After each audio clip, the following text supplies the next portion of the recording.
तो हरियाणा के फाइनल नतीजे सामने सबके आ चुके हैं। कहीं मंथन का दौर चल रहा है, कहीं जश्न का दौर चल रहा है। मंथन जाहिर सी बात है कांग्रेस में चल रहा है।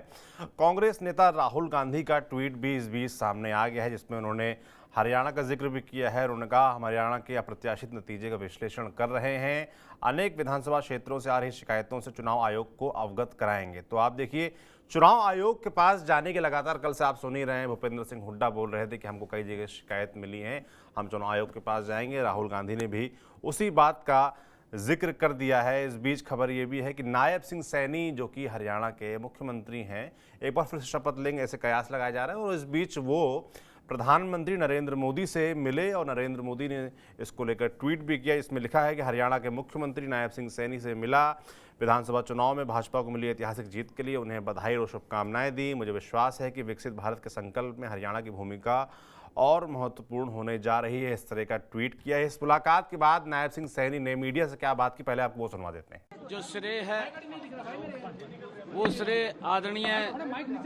नरेंद्र मोदी जी को जाता है, जिन्होंने पिछले 10 वर्षों में ऐसी नीतियां, ऐसी योजनाएं चलाई हैं जिसका लाभ गरीब व्यक्ति को भी मिल रहा है, जिसका लाभ किसान को भी मिल रहा है, जिसका लाभ युवा को भी मिल रहा है और जिसका लाभ महिला को भी मिल रहा है। इस प्रकार की योजनाएं आदरणीय मोदी जी ने वो हर वर्ग के लिए चलाई हैं।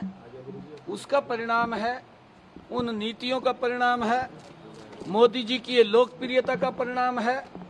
मोदी जी को देश के लोग प्यार करते हैं, मोदी जी को देश के लोग स्नेह करते हैं और उसका परिणाम है भारतीय जनता पार्टी हरियाणा के अंदर तीसरी बार प्रचंड बहुमत से वो आई है। और हरियाणा के लोगों का मैं दिल से धन्यवाद करता हूं कि जिन्होंने मोदी जी की नीतियों के ऊपर मोहर लगाई है।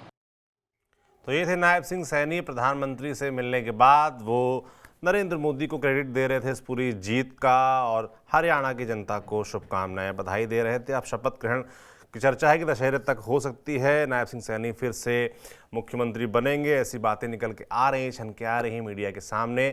खबर ये भी है कि जो 48 का आंकड़ा बीजेपी ने पाया है वो 51 तक जा सकता है। उसके पीछे का कारण है कि हरियाणा में जो 3 निर्दलीय जीते हैं वो तीनों समर्थन देने जा रहे हैं भारतीय जनता पार्टी को, ऐसी खबरें आ रही हैं। और तीनों ही मुलाकात करने जा रहे हैं धर्मेंद्र प्रधान से। ये 3 लोग हैं। सावित्री जिंदल नवीन जिंदल की मां हैं, जो कुरुक्षेत्र से सांसद हैं बीजेपी के और निर्दलीय चुनाव लड़ी थी, हिसार से जीती हैं।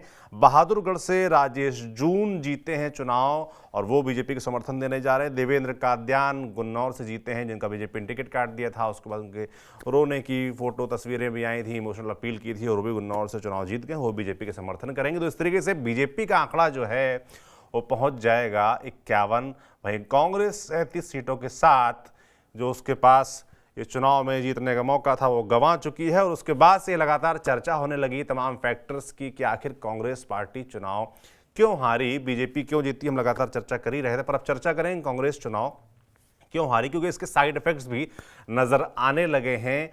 आप देखिए, महाराष्ट्र से संजय राउत का बयान आ गया है, जो कि सहयोगी दल है शिवसेना कांग्रेस पार्टी का महाराष्ट्र में। इसी तरीके से दिल्ली में देखिए आम आदमी पार्टी की तरफ से चाहे राघव चड्ढा का ट्वीट हो या फिर आप देखिए संजय सिंह का बयान हो, वो भी कांग्रेस को घेरना शुरू कर दिया। और इस बीच अखिलेश यादव ने भी उत्तर प्रदेश में हरियाणा के नतीजों के तुरंत बाद आज 10 जो उपचुनाव होने हैं उनको लेकर एक लिस्ट जारी कर दी। इसमें 6 कैंडिडेट्स घोषित किए गए हैं और माना जा रहा है कि इसमें 2 सीटें ऐसी भी थी जहां कांग्रेस दावेदारी कर रही थी, यानी कि अखिलेश यादव जो 10 सीटें उसे बहुत ज़्यादा देने के मूड में है नहीं कांग्रेस पार्टी को। चर्चा यह भी है कि समाजवादी पार्टी मात्र 1 सीट 10 में से कांग्रेस को देना चाहती, जबकि कांग्रेस ने 5 पर दावा ठोक रखा है। आगे बातचीत बढ़ाएंगे इस पूरे विषय को लेकर। अपने वरिष्ठ साथी कबूल जी साथ हमारे साथ जुड़े हैं। कबूल जी, ये जो अब देखिए जब नतीजे आ गए हैं तो कहीं ना कहीं कांग्रेस के ऊपर विपक्षी जो तमाम उनके साथी हैं उन्होंने दबाव बनाना शुरू कर दिया, अखिलेश यादव हों, संजय राउत हों या फिर संजय सिंह हों। निश्चित तौर पे खास तौर से जिस तरह के नतीजे आए हैं और कांग्रेस जिस तरह से सहयोगी दलों को दरकिनार कर अकेले चुनाव मैदान में गई थी, ऐसे में अगर नतीजे कांग्रेस के खिलाफ गए हैं तो निश्चित तौर पे जो सहयोगी दल हैं उनकी तरफ से आवाज़ें उठनी लाजमी बन जाती हैं। आप देखिए कि राहुल गांधी चाहते थे कि हरियाणा में इंडिया गठबंधन के स्वरूप में कांग्रेस चुनाव लड़े, लेकिन वहाँ के जो भूपेंद्र हुड्डा हैं, सुरजेवाला हैं और शैलजा हैं, ये कोई भी हरियाणा के स्थान जो कांग्रेस इकाई थी वो नहीं चाहती थी कि कोई अलायंस के साथ चुनाव मैदान में उतरा जाए, अकेले चुनाव लड़ने जाए। हम अकेले चुनाव लड़ेंगे और जीतने का दम रखते हैं। राहुल गांधी की तरफ से बात भी आई थी कि अगर किसी तरह की कोई गुंजाइश है, अगर लगता है कहीं कोई कोर कसर है तो इसमें अलायंस में जाना चाहिए, लेकिन इस पे कांग्रेस की जो हरियाणा की लॉबी थी वो तैयार नहीं। अब ऐसे में गए हैं तो निश्चित तौर पे आम आदमी पार्टी और समाजवादी पार्टी सबको आंख दिखाने का मौका मिल गया है। आप देखिए आम आदमी पार्टी 10 सीटें मांग रही थी और कांग्रेस वहां उन्होंने 10 सीटें नहीं दी, तो उसकी नाराजगी उनकी ये रही है। अब वो उस पर निकाल रहे हैं, तकरार शुरू हो गई। दूसरी तरफ समाजवादी पार्टी उनसे 2 सीटें हरियाणा में मांग रही थी, खासतौर से अहिरवार बेल्ट में। वो 2 सीटें उनको नहीं मिली, इस वजह से समाजवादी पार्टी ने भी आंख दिखाना शुरू कर दिया है। महाराष्ट्र में क्योंकि चुनाव होने हैं और कांग्रेस वहां पे लोकसभा चुनाव में सबसे बड़ी पार्टी के तौर बनी है, तो उसका क्लेम भी वहां ज्यादा सीटों की डिमांड है।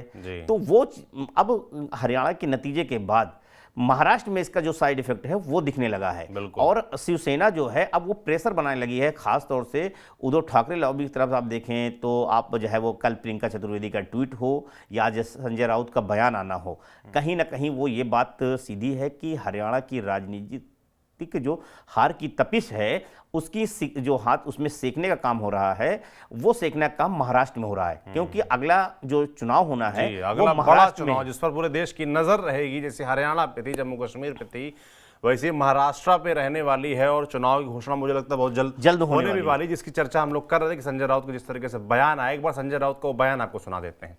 समाजवादी पार्टी है अखिलेश जी की, आप है केजरीवाल साहब के नेतृत्व में, हमारे जैसे छोटे छोटे दल है, हमारे खाते में 1-2 सीटें आ जाती तो जरूर ये जो चित्र है, ये निर्णय है जो जनता ने दिया, उसमें जरूर बदलाव होता।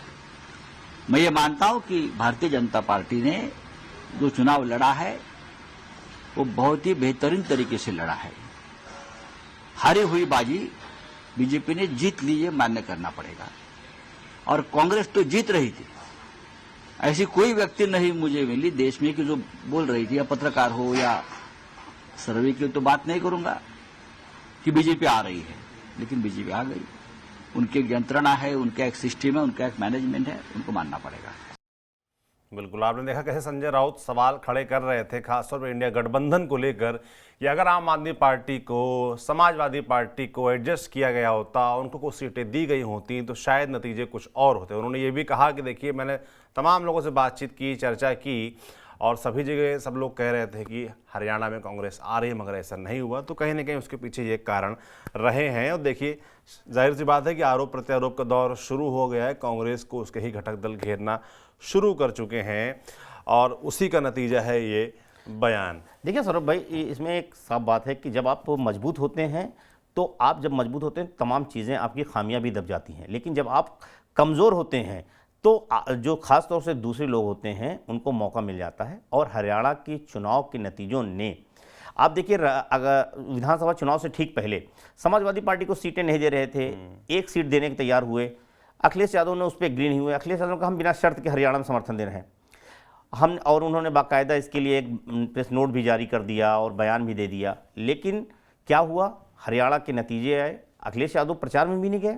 सपा और कांग्रेस ने भी इंडिया गठबंधन के स्वरूप में भले सीट नहीं दी, लेकिन प्रचार में भी किसी को नहीं उतारा, न किसी को बुलाया। कांग्रेस इतना ज़्यादा और कॉन्फिडेंस थी, उसको लग रहा था कि लोकसभा चुनाव में जो नतीजे आए हैं बस अब हरियाणा की सियासत सत्ता उनके हाथ में आने वाली है। इस जो खुशफहमी में कांग्रेस का रहना निश्चित तौर पे खामियाजा भुगतना पड़ा है। लेकिन अब देखिए कांग्रेस अपने अंदर जो कमियां थीं आप वो लगातार झलक रही थी, चाहे शैलजा की नाराज़गी हो या फिर उसके बाद जो हुड्डा के मनमानी तरीका हो। इसके अलावा जो है कांग्रेस अलग अलग धड़ों में बटी रही। राहुल गांधी लास्ट टाइम में कैंपेन प्रचार में उतरे। और सबसे बड़ी बात है कि सौरभ भाई आपने देखा कि कांग्रेस ने तमाम चीज़ों को इतना कॉन्फिडेंस था कि हम आखिरी दिन अपने कैंडिडेट घोषित करेंगे, क्योंकि कांग्रेस में टिकट की डिमांड बहुत ज़्यादा थी जी। और इस बार टिकट में बहुत लोग मांग रहे थे, तो उन्होंने आखिरी दिन तक इंतजार किया और आखिरी दिन टिकट जो है अपने घोषित किए ताकि ना मांगे। उनकी कोशिश थी कि बगावत ज़्यादा ना हो पाए। इसके बावजूद सबसे ज़्यादा बगावत जो है वो कांग्रेस को झेलनी पड़ी और बगावत का खामियाजा जो है जो है आज सत्ता से दूर रहना पड़ता है। जिस बात का आप जिक्र कर रहे थे कि वो 10 सीटें हैं, बिल्कुल, जो 10 सीटों पे 10 करीब ऐसी सीटें हैं। जब बागियों की जो बात कर रहे हैं कबूल जी की, जो एकदम अंतिम मौके पर टिकट जारी किए गए और उसके बाद बागियों को मनाने के लिए उतना वक्त नहीं मिला और बागी तमाम जगह उतर गए मैदान में, और कम से कम 10 सीटें हमने ऐसी छांटी हैं जहां पर कांग्रेस को उन बागियों की वजह से नुकसान झेलना पड़ा, हार झेलनी पड़ी, और आज वो विपक्ष की स्थिति में हैं और हरियाणा में अगले साल 5 साल जो है 5 साल विपक्ष पे ही रहने वाले हैं।